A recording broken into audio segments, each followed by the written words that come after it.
Salut, j'espère que tu vas bien, que tu es en excellente forme. C'est Mika. Bienvenue sur Dogcast, le podcast dédié aux chiens. C'était un plaisir de te retrouver dans l'intimité du podcast. Bienvenue encore une fois sur ce premier épisode. Quelles sont les clés d'une harmonie avec son chien? Comment donc créer cette harmonie avec lui? Ça va être une série de podcasts qui vont arriver, qui vont me permettre on va traiter point par point, pas forcément en profondeur, parce qu'on pourrait sur chaque point en parler pendant des jours. Ça pourrait être le sujet d'un livre, d'une conférence ou carrément d'un séminaire en entier, parce qu'il y a tellement à dire, tellement de choses à approfondir dans chaque situation, que ça pourrait être très, très profond et c'est surtout très passionnant. Donc là, c'est 8h du matin, je suis en train de sortir mon chien, je suis dans un parc, le temps il est humide, il est avec sa laisse de 8 mètres, il fait un peu sa vie, tu vois. Le matin, j'aime bien laisser un peu tranquille. Le matin, il a passé toute la nuit enfermé, il a passé le réveil des enfants, le stress de la famille. Tu sais, quand tu te lèves avec tes enfants, que tu les prépares pour aller à l'école, c'est toujours un peu dans le speed. Moi, j'arrive pas encore à mettre le calme et la quiétude. Donc, il y a toujours les enfants qui veulent jouer au lieu de se préparer, ce qui est normal. D'ailleurs, c'est une aberration de lever ses enfants pour amener à l'école. J'aimerais pouvoir un jour changer ça, mais c'est pas le sujet de ce podcast. Mais tu vois, tout ce stress là qu'on vit le matin, finalement, ça apporte du stress aussi au chien. Et le stress, c'est l'un des facteurs les pires dans la relation que tu peux avoir avec ton chien. Parce qu'en général, c'est des animaux qui sont laissés à l'état sauvage. Ils sont pas trop stressés.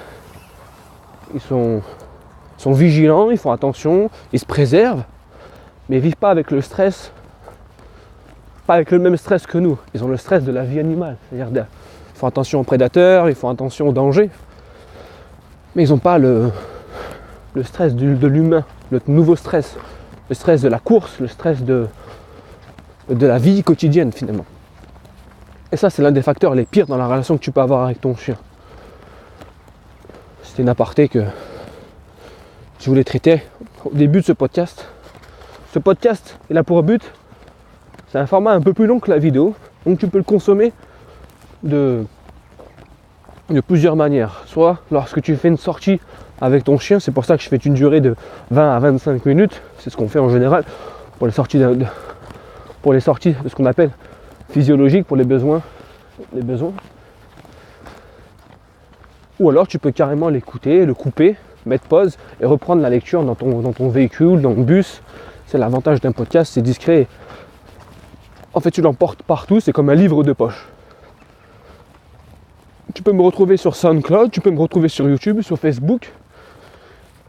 Et d'ici quelques jours, quand j'aurai compris comment ça marche, tu vas pouvoir me retrouver sur l'application podcast d'Apple.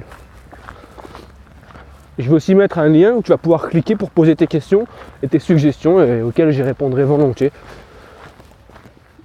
Donc comment créer l'harmonie avec son chien, la complicité avec son chien? Et en fait, dans mon métier, dans mon activité, peut-être 60-70% des gens m'appellent pour cette raison. Parce qu'en fait, ils ont tellement peur de louper le coche que finalement, ils stressent pour quelque chose qui est naturel. Hey, doucement. Qu'est-ce que c'est? C'est un écureuil, doucement. Laisse-le. Allez, viens par là. Voilà. Tu vois, il a vu un écureuil. Et chez mon chien, la prédation, l'instinct de prédation est très développé. Après, c'est moi qui l'ai voulu. J'ai plus pas envie d'en faire un chasseur, mais je l'ai laissé tel quel. J'ai pas trop essayé à modifier ce comportement. Et donc, lorsque tu as une relation avec ton chien, bizarrement, on veut toujours forcer cette relation, alors que c'est une relation qui se fait naturellement au fil des jours, au fil des années, des mois, des semaines. Doucement, viens par là. Calme-toi un peu là. Viens là. Allez, viens. Tous les matins, je vois le même papy avec son chien. Et à chaque fois qu'il voit mon chien, le même papy est en détresse. Est en détresse. Je pense que mon chien va aller le manger, son petit chien. Parce que on dirait un bichon, mais il est noir. Sauf qu'un jour, ils ont fait une rencontre et c'est son chien qui a mordu mon chien. Mon chien avait 35 kilos, c'est une masse. C'est son chien qui a déclenché sur mon chien. Enfin bon. Donc tout ça pour revenir que souvent tu entendras des personnes qui vont te dire chez un chien, il est important de tout contrôler, que tout soit verrouillé pour qu'il puisse comprendre c'est qui le chef. Que c'est toi le dominant, que c'est toi le patron de la maison, que c'est toi le chef des lieux. Alors pour ça, il faut que tu contrôles vraiment tout. Il faut que tout soit sous contrôle. Finalement, tu vis plus comme une tour de contrôle que comme un compagnon. Et la relation, elle est tout sauf naturelle. Enfin, je veux dire, il y a deux manières de voir la chose pour moi. Soit tu vis avec imagine-toi une situation avec un patron. Et en fait, on sait toujours qu'on est très rarement à l'aise avec son supérieur hiérarchique, son patron. Encore pire quand c'est des grandes structures où il y a très peu d'échanges finalement. Parce qu'on sait qu'on est tout le temps observé, on sait que tout est calculé et on a peur de faire la boulette. Et en fait, on marche sur des œufs et on est dans l'angoisse, dans l'inquiétude permanente de savoir si on a fait du bon travail, si on s'est bien comporté, qu'est-ce qu'on doit faire. C'est un peu ce que peut vivre ton chien. Alors dans ce podcast, tu vas toujours trouver des métaphores, des situations similaires à ce que toi tu peux vivre. Ça s'appelle de l'anthropomorphisme, j'en suis conscient. Mais c'est pour t'aider à comprendre, à t'impacter sur ce que tu peux faire ressentir par ton comportement à ton chien. Donc le premier de mes conseils finalement, si tu veux éviter que ton chien stresse à longueur de journée, soit comme toi, en la présence de ton patron, j'ai peur de faire une bêtise, qui ne sache jamais quoi faire, qui soit toujours dans l'inquiétude, qui ait toujours les oreilles rabaissées, la queue un peu qui se baisse, voilà. Qui perde un peu de son caractère. Parce que le caractère, en fait, c'est une connotation péjorative. Le caractère, c'est forcément quelque chose de négatif. Alors que non, le caractère fait partie de l'identité de ton chien et de nos chiens en général. Si tu enlèves ce caractère, finalement, ton chien, c'est juste vulgairement un bout de viande sur pattes. Comme nous, c'est un tas de muscles sur pattes. Voilà. Et tu enlèves ce qu'il est, ce qui fait sa personnalité, son identité, sa façon de vivre. Et c'est dommage d'essuyer ça, parce que dans la relation, la relation avec un chien elle est compliquée, je pense. Les chiens, c'est les seuls animaux avec lesquels tu vas prendre un lien, tu vas l'accrocher autour du cou, parce que le centre de gravité du chien, sa tour de contrôle, tout se passe autour du cou, au niveau du tout. Doucement, doucement. Voilà. C'est bien. Que tu vas prendre chez toi, enfermer à double tour. Tu as surtout peur qu'il se sauve. Alors tout ça c'est par bienveillance, c'est par inquiétude pour lui. Mais il faut se l'avouer, c'est une relation un peu particulière. Tu vas contrôler tous ses faits et gestes, tu vas contrôler là où il se couche, est-ce qu'il peut aller dans le canapé, est-ce qu'il peut aller dans le lit, comment il va interagir avec un chat si tu as ton chat, tu vas contrôler ses sorties, est-ce qu'il va marcher au pied, est-ce qu'il va pouvoir être libre, est-ce qu'il peut aller voir ses congénères, est-ce qu'il peut courir, est-ce qu'il peut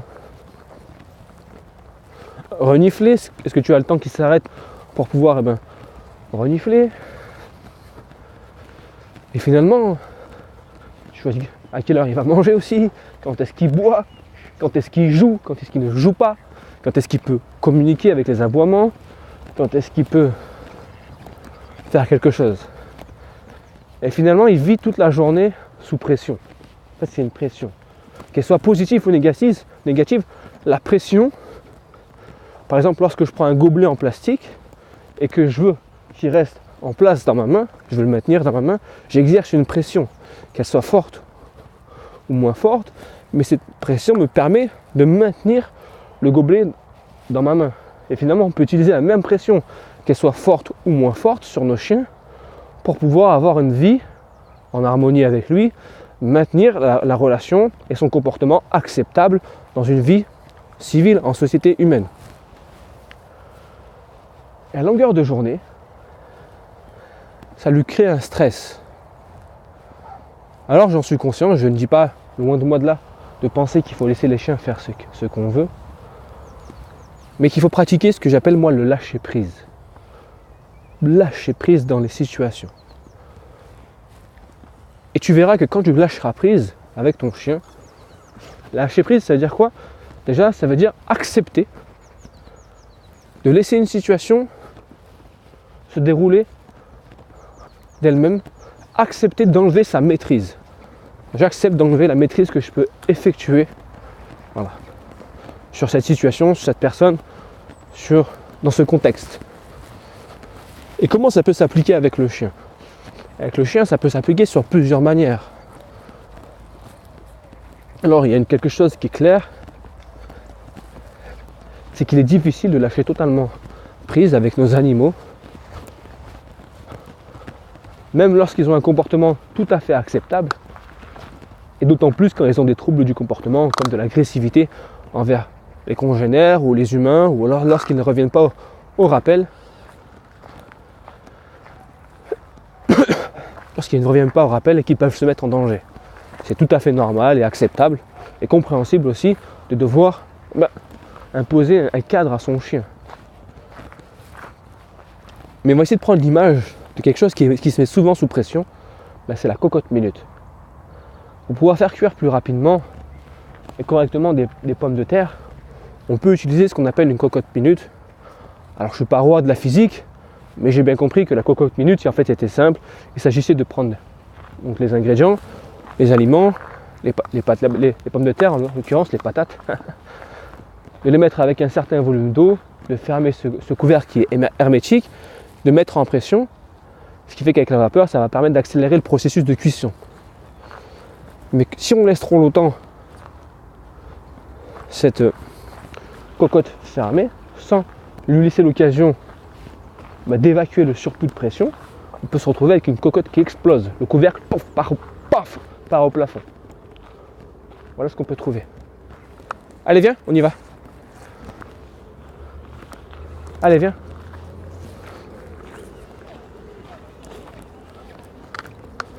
Voilà, viens. Allez, viens. Laisse-le. Voilà, doucement. Tu vois, là, je rencontre un chien qui n'est pas OK congénère. Et d'un coup, le mien, voilà. Comme il est jeune, il monte en excitation. Voilà, ça c'est bien. Laisse par là. Et c'est très bien. Voilà, doucement. Et donc cette cocotte, si tu veux qu'elle n'explose pas, il faut l'ouvrir. Alors je sais pas comment ça marche exactement, mais certainement tu dois avoir des minuteurs. Et au bout d'un certain temps, on ouvre la soupape, ce qui permet à la pression de s'évacuer. Et en fait, c'est la même chose avec ton chien. Il faut lui créer des espaces, temporels, c'est-à-dire des moments dans la journée où tu peux lâcher prise. Alors si tu as un chien qui est tout à fait équilibré, qui a un comportement qui est tout à fait acceptable, c'est relativement simple. Tu vas dans un parc, tu prends ta laisse, tu la lâches et Alors le but c'est pas d'être précis comme un temps de cuisson, mais tu peux lui laisser quelques instants, quelques moments libre, livré à lui-même. Où il n'a pas besoin de ton approbation pour pouvoir faire quoi que ce soit. Qu'il puisse prendre ses propres initiatives, et là tu vas lui permettre de développer de l'autonomie. Parce que les chiens, soyons-en clairs, ils ont une certaine capacité d'autonomie, surtout qu'ils ont des grandes capacités d'apprentissage par l'assimilation. Donc il faut essayer de s'en servir un maximum avec le chien. Viens par là, tu viens, voilà.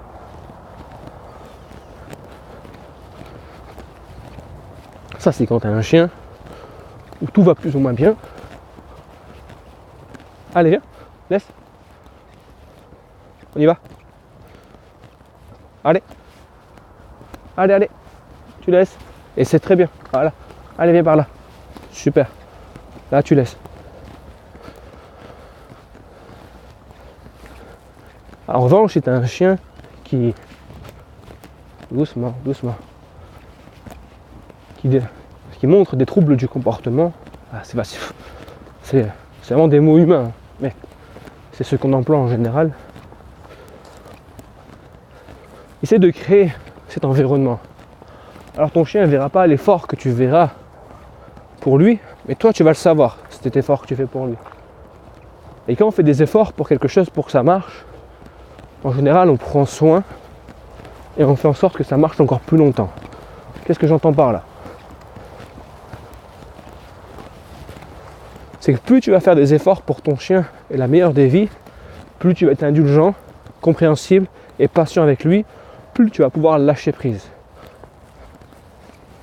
Alors quand je me retrouve avec des personnes, tu vois là j'ai le cas d'une jeune dame, jeune fille, je sais pas comment on peut dire ça.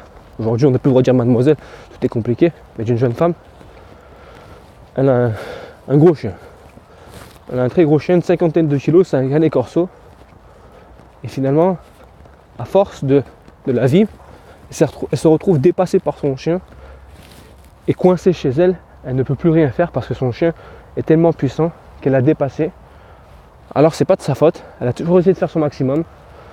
Et des fois, il y a des situations qui font que le chien arrive à prendre un certain pli parce qu'il y a des paramètres que, en tant que particulier, maître de chien, même si on est averti, même si on connaît le chien, on n'a pas toutes les cartes en main. Malheureusement, même si on les a, il faut les deux les appliquer. Et dans ce cas-là, ils n'étaient pas tous les deux à l'appliquer. Et le chien, il s'est complètement renfermé sur lui-même. Et donc le premier conseil que je lui ai donné, c'est celui pour moi qui a le plus de valeur. Il a plus de valeur que tous les travaux et toutes les prestations que je peux faire pour aider une situation. C'est de trouver et de créer un environnement et une situation où tu peux lâcher prise avec ton chien. Donc je lui ai conseillé, d'ailleurs je suis même allé avec elle, j'ai fait une recherche autour de son domicile. C'est l'avantage de prendre quelqu'un qui travaille à domicile et qui est vraiment un éducateur canin qui est vraiment impliqué dans la mission qu'on lui donne. C'est qu'il va aller autour de chez toi. Moi je vais venir autour de chez toi et je vais observer ton environnement et je vais te dire, là, ça peut être une piste pour que tu te retrouves tranquillement avec ton chien et que tu puisses lâcher prise. Alors si pour toi de lâcher d'un coup c'est toujours compliqué, c'est terrible, parce que tu as peur qu'il ne revienne pas, parce qu'il a un rappel en plastique, qu'il a tendance à être un peu agressif. C'est un mot qui englobe beaucoup de choses, c'est un mot simple et qu'on utilise à tout va pour se cacher derrière des symptômes plus profonds, mais c'est un peu ce qu'on dit souvent: mon chien a des tendances agressives. Moi, j'aime bien l'employer aussi. Mais s'il est un peu craintif, sur ce cas-là, par exemple, c'était un chien craintif, voir un chien 100% agressif qui veut attaquer, pour détruire, j'ai rarement vu cela. Il y en a, ça existe. Je suis convaincu qu'il y a des chiens qui sont comme ça. Souvent, ils ont été préparés comme ça, où il y a une tare, une maladie, où il y a quelque chose qui va provoquer cela. Mais dans la majorité des cas, ton chien, s'il est agressif, si tu as l'impression qu'il veut mordre, qu'il aboie sur les gens, qu'il grogne, c'est souvent parce qu'il a peur de la situation et qu'il n'a pas été familiarisé. Je ferai une différence entre la sociabilisation et la familiarisation. Tu sociabilises quand tu restes dans l'espèce et tu familiarises quand tu veux que ton chien il s'adapte à des situations, à des personnes, à des contextes qui sont en dehors de son espèce, par exemple qui sont propres. Voilà, je veux familiariser mon chien avec les humains. Je ne sociabilise pas mon chien avec des humains. C'est pas la même espèce. Voilà. C'est juste des mots qui permettent de comprendre les situations quand on les explique. Et là, pour le coup, c'est un chien où la manière de se familiariser, certainement, elle a dû être désagréable pour lui. Ce qui fait qu'il a fait des photos. Ce que j'appelle des photos, c'est un moment précis, un souvenir. Elle a créé un souvenir avec des émotions. Quand tu regardes une photo, ça te replonge dans l'événement au moment où tu l'as passé, finalement comme tu étais, et tu te revois le film comme si tu avais filmé une vidéo. Et le chien, c'est un petit peu pareil. C'est une manière un peu humaine de t'expliquer ça. C'est dans certains contextes, mais il crée sa banque de données, de connaissances, et il fait des photos avec des situations. Et plus il y a de photos qui ressemblent à celle-ci, il les classe finalement, comme nous on classerait toutes les photos des Alpes des années 1995 en famille. Bah, tu sais que quand tu prends ce classeur de photos, bah, tu vas retrouver toutes les photos des Alpes des années 95. Ce séjour en famille. Hop, hop, hop. Viens là, viens. Laisse. Tu le laisses. Laisse-le. Tu laisses. Viens là. Allez. C'est bien, doucement. Voilà. Donc, tu vois, je savais pas qu'il y avait un chien là, à ce grillage là. Maintenant, je le sais. Je passe régulièrement là et aujourd'hui, il y a un chien en plus. Et derrière les grillages, j'aime pas trop ces rencontres parce qu'il y a ton chien qui a envie de jouer avec l'autre parce qu'il est content d'un coup, il voit un chien. Et souvent, tu as l'autre chien qui protège sa maison, qui protège son territoire. Donc, c'est une situation qui est complètement anormale. Le risque qu'il peut avoir, c'est un petit coup de croc qui passe au travers du grillage. Donc, quand tu as des gros chiens. Et donc, ce que j'essaie de mettre en place à chaque fois, c'est de recréer l'album photo pour ton chien. C'est de remplacer petit à petit sa base de données par une nouvelle banque de données. Et pour cela, il faut se mettre dans les conditions pour réussir.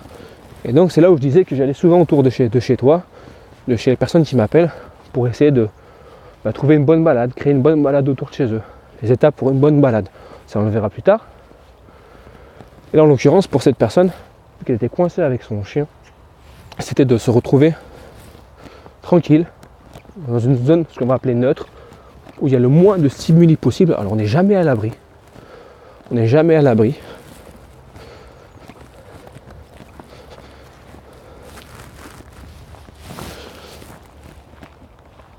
Et qu'elle puisse revivre des situations agréables avec son chien. Et au fur et à mesure, élargir cette zone, ce qu'on appelle la zone de confort, et de rajouter du stimuli. Donc c'est important d'avoir connaissance des lieux, de maîtriser un minimum les endroits, les allées et venues d'un parc, d'un espace vert, ou ne serait-ce que d'une balade en forêt, savoir d'où les personnes peuvent arriver, pour pouvoir déjà être rassuré. Le but c'est de te rassurer, c'est pas d'être dans l'autocontrôle. On se rappelle qu'il faut lâcher prise. Donc, de créer cet endroit propice pour recréer une nouvelle base de données avec ton chien.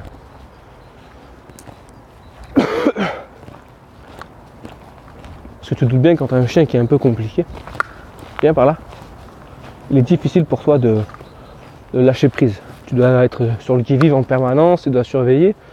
Et donc de créer cet espace de lâcher prise, c'est une bonne manière. Voilà comment moi je crée les espaces de lâcher prise. Comme l'exemple de cette cocotte minute qui est minutée. Par exemple, au bout de 45 minutes, la soupape saute, ce qui permet à la pression de s'évacuer. Donc je vais pouvoir faire la même chose avec mon chien.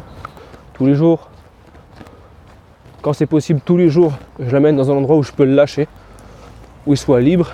Pendant un certain temps, je laisse la pression s'évacuer, ce qui veut dire que je limite au maximum mes interventions, mes interactions avec lui, mes ordres, mes demandes. Je laisse vraiment être un chien.